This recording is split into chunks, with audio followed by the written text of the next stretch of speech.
G'day, folks. There's an idea on on a way to use Canvas that seems to be resilient to a number of issues, concerns, and that is to set about constructing your course primarily through the calendar, and to even consider delivering the course primarily through the calendar. Now, this screen recording is to try and show what that is and how that works. Here I am looking at a sandbox course. We're at the dashboard level of the course. Over on the right-hand side, there's a link to View Calendar. Sorry about my colleagues, it's painful, I know. Click View Calendar. What that does is it takes you to the Canvas-wide calendar for you, and if you're a student, you'd click this View Calendar, it would take you to the Canvas-wide calendar. What that means is if you're in multiple courses, all of those courses are available in the Canvas calendar, but because we clicked the View This Course calendar, it's taken us to that Canvas-wide calendar and switched off all the other courses that you may or may not be enrolled in. Have a look at that. Now, I'm enrolled in a lot because I'm helping out with a lot. But if we scroll down that list, way down, you see this one's turned on, the color square. That means that all the others are turned off, meaning that in the calendar itself, I'm only looking at events to do with this course. If I turned on other courses, then they'd show up. If you're using Google Calendar, you're very familiar with this feature. Now, the idea is that as a course coordinator or teacher, you might have some idea or a pretty good idea about the sequence of events through your course, and you just start putting it in, rough or in detail or completely. So let's imagine this course starts in June. Let's just go for the first week of June or the first Monday in the June. Double click. Now I've got two options. This is an event or an assignment. So we'll start with an event. Get to know you. Get to know each other is the event. It's a get together. Now, more options. If I click more options, that expands this input box to really quite everything you'd possibly need. You can embed videos and images, tables and charts, forms, quizzes, everything you can think of, you can embed into this event. We'll chuck a video in there. Canvas calendar, for example. Now that's searching YouTube videos that have been licensed Creative Commons for that, and just pick the first one that's relevant.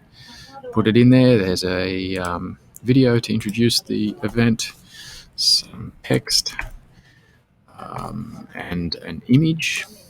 Now, off the same deal, we go to Flickr, search Flickr Creative Commons,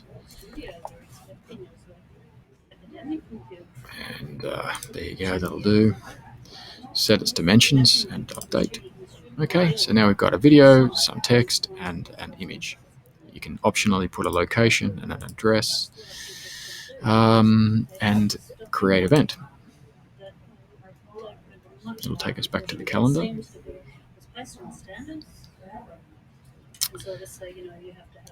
Slowly does it. I can see that it's loading. Okay, there it is in the calendar. If I click that, that's what it looks like if it opens.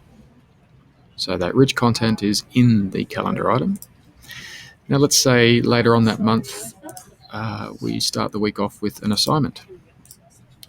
Are you ready to take this course?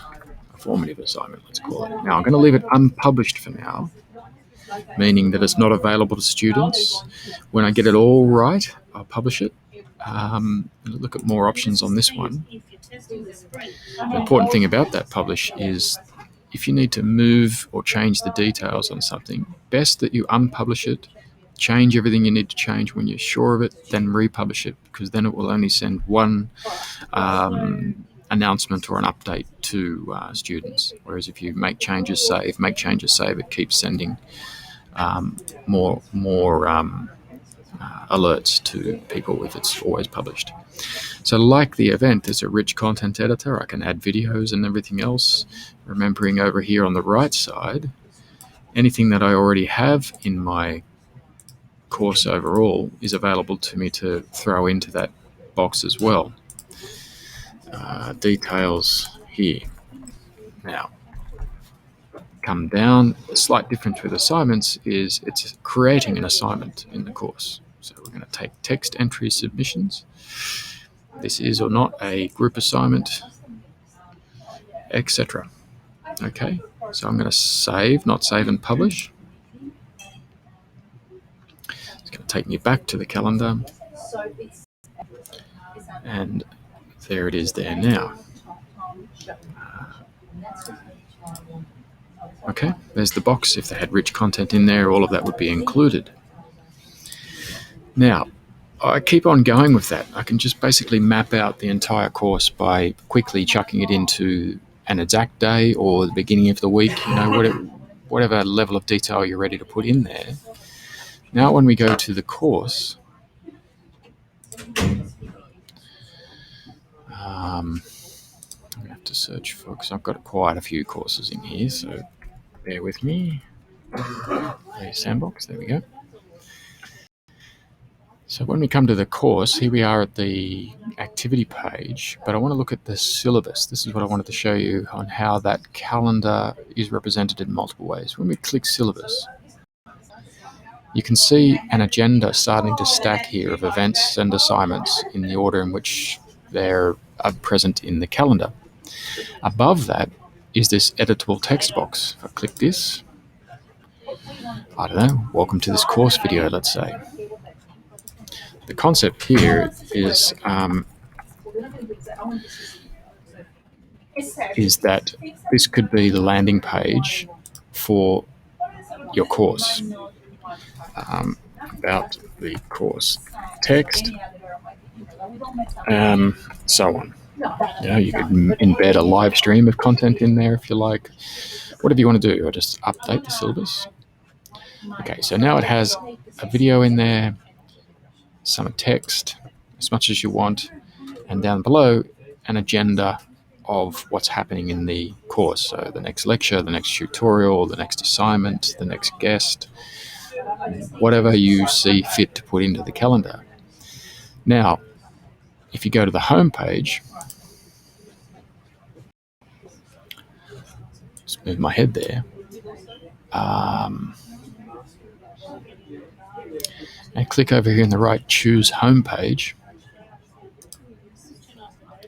then click syllabus and save. You've created a home page that is mostly driven from the calendar. All of the new events are entered in there and you just function in the calendar. Now, furthermore, a student will receive alerts and notifications from your course through the calendar. Now, likewise, they will if you go to the trouble to make announcements in your course. But if you were to focus on the calendar, considering it's a rich content editor, you could make your announcements through the calendar, or a combination of both. It looks to me like this is a quick, relatively easy, straightforward way of approaching the construction of a course in Canvas. And so give it some thought. Even if you decided not to run it through the calendar like I'm suggesting here, it's probably a good idea to have the calendar set up so that students can know when things are coming up, of course, and there are other teachers and things like that. Okay, so give that some thought. Let me know what you think.